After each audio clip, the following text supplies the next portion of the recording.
Assalamualaikum warahmatullahi wabarakatuh. Waalaikumsalam warahmatullahi wabarakatuh. Selamat pagi Bapak, salam Pagi. sejahtera.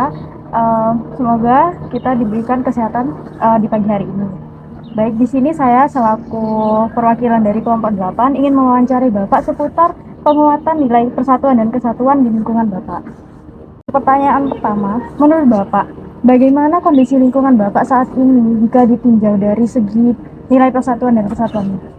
Oke, terima kasih. Perkenalkan, nama saya Rianto ya, dari Ketua RT 01 RW 05 Kelurahan Pasir Kembang, Tambak Surabaya. Kalau untuk masalah persatuan dan kesatuan di wilayah saya, sekarang kondisinya aman, kondusif. Soalnya sama warga itu saling menghargai.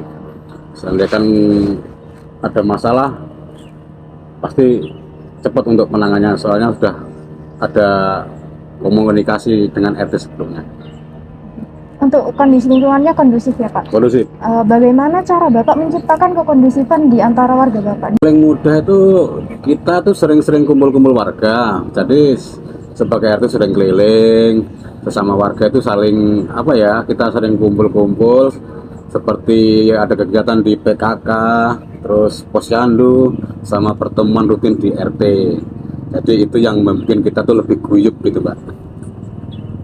Jika ditinjau dari kondisi kondusif lingkungan Bapak, bagaimana kesesuaian dengan kondisi Indonesia saat ini Pak? Kalau saya lihat secara umum ya, untuk kondisi di Indonesia sih masih normal Mbak ya, masih masih damai-damai aja, kondusif juga.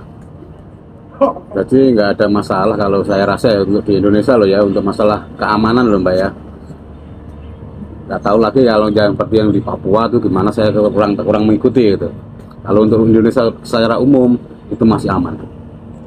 Tentunya di lingkungan Bapak itu kan kondisinya tidak selalu berjalan secara kondusif ya Pak. Ya, Untuk permasalahan-permasalahan yang sering muncul di lingkungan masyarakat Bapak itu seperti apa? untuk di wilayah saya kalau masalah permasalahan itu pasti ada ya. Yang terutama waktu pertama itu yang agak lumayan anggap saya luar biasa itu ya, masalah pertama itu waktu COVID. Kedua, masalah bantuan. Ketiga, masalah kesenjangan ya. Untuk masalah saya satu persatu, untuk masalah COVID itu ya, itu kan sudah menjadi rahasia umum. Jadi antara warga itu saling menjauh, saling curiga. Jadi kita sebagai RT itu harus pinter-pinter bagaimana cara supaya itu boleh menjauh, tapi harus harus ada satu misi kedepannya gimana gitu Mbak. Terus untuk kedua yang masalah bantuan. Bantuan yang dari pemerintah yang bentuknya bantuan tunai itu juga banyak menimbulkan masalah karena tidak merata. Jadi kita juga menjadi problem juga, gimana cara kita untuk menjelaskan ke warga yang nggak dapat loh ya. Ya mungkin kita agak gimana ya, agak mencari strategi supaya orang itu menerima dari penjelasan dari ketua RT-nya. Ini seperti ini, seperti ini, seperti ini.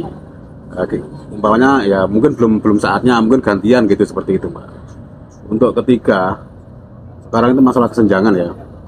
Kesenjangan itu apalagi setelah masalah pandemi ini, ekonomi kan belum bangkit 100% Mbak ya. Jadi pasti ada ketimpangan. Ya kita harus, ya itu sekali lagi harus gimana kita itu mensiasati dengan warga itu gimana. Jadi antara si yang ekonominya di atas sama yang di bawah itu harus saling menghargai lah, saling bantu lah. Jadi untuk yang miskin atau yang kurang mampu itu bisa menerima, terus yang lebih ekonomi lebih mapan itu bisa membantu yang si miskin itu. Kita tekankan gitu ke warga saya. Udah itu aja. Untuk permasalahan seperti itu kan bisa menimbulkan perpecahan antar warga ya Pak. Iya. Untuk memelihara kesatuan dan persatuan di antara warga Bapak dan lingkungan Bapak tetap kondusif itu seperti apa? Iya, kita di kampung ya, waktu ada pandemi itu kita punya grup Mbak, grup WA. Jadi setiap informasi, setiap apa dari pemerintah itu kita sampaikan ke warga. Jadi kita saling menguatkan lewat grup WA itu. Jadi supaya warga itu tidak urip dewe-dewe, istilah orang Jawa seperti itu. Untuk apakah dari Bapak ada closing statement buat wawancara pada hari ini?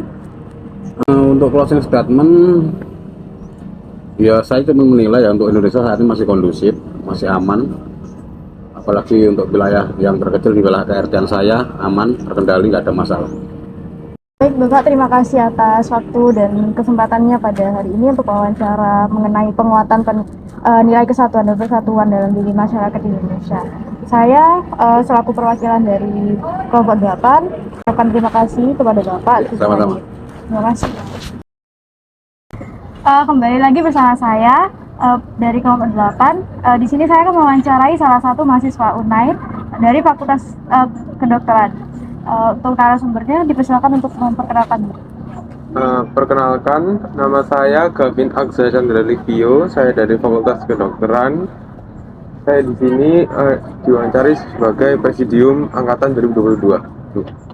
Baik, Mas Gavin, kan seperti yang kita ketahui di UNAIR ini banyak sekali keberagaman sosial dan budaya ya.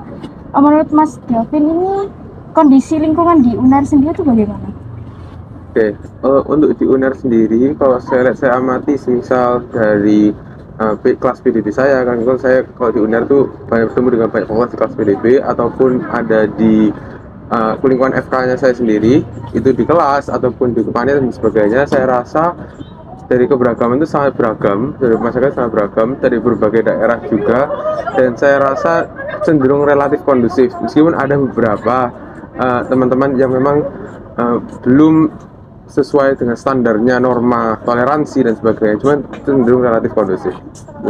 Dari lingkungan yang seperti itu, perlukah kita menguatkan nilai persatuan sama kesatuan di lingkungan UNAIR ini? Menurut Mas Gavin bagaimana?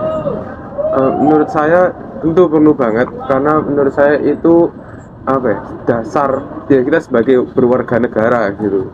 Dan saya rasa tentu pada suatu hari teman-teman itu yang meskipun minoritas itu tentu saja perlu untuk meningkatkan sikap toleransinya dalam berkewarganegaraan. Menurut saya sih penting banget gitu.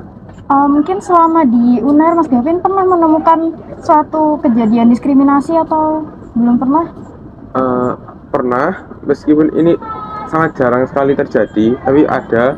Yaitu contohnya semisal ada teman saya itu kayak hanya ingin berteman dengan teman-temannya yang misal satu frekuensi saja, atau bukan satu frekuensi, bahkan kayak satu yang beruang saja, seperti itu kan sebenarnya termasuk salah satu sikap tidak toleran terhadap macamnya variasi ragam kewarganegaraan. Seperti itu sih yang pernah saya temui, meskipun itu sangat jarang, jadi cenderung kondusif, cuman ya ada oknum-oknum ya seperti itu tuh.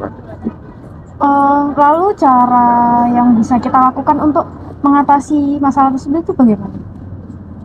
Cara untuk mengatasinya sejauh ini, kalau saya sebagai presidium angkatan, saya mencoba bagaimana caranya satu angkatan itu bisa bonding, entah dengan cara dipaksa. Saya ada bikin acara sendiri angkatan seperti malam keakraban, atau kita bikin ada games-games sendiri dan sebagainya. Kita dari lingkungan kecil dulu, misalkan dari lingkungan kelompok-kelompok atau lingkungan dari kelas dulu, nanti baru ke skala lebih besar, seperti itu sih. Menurut saya paling tidak jika mereka sudah sadar kalau ternyata teman mereka yang sana itu ternyata juga asik juga, saya rasa mereka pasti akan menghilangkan sikap intolerannya itu gitu. Oke, terima kasih atas jawabannya Mas Gavin. Lalu mungkin bisa closing statement untuk tema kali ini? Closing statement mungkin saya singkat saja, mungkin ya untuk teman-teman saya yang di UNER, tetap semangat belajar, jangan lupa toleransi itu adalah dasar kita sebagai warga negara. Oke. Satu lagi nih Mas Gavin, untuk harapannya UNAIR ke depan atau untuk Indonesia ke depannya itu gimana? Harapan untuk UNER di Indonesia ke depan, ya saya sesuai tagline UNER saja, semoga semakin excellence with morality. Oke. Terima kasih sudah menyempatkan waktunya dan juga sudah hadir pada wawancara kali ini. Sama-sama.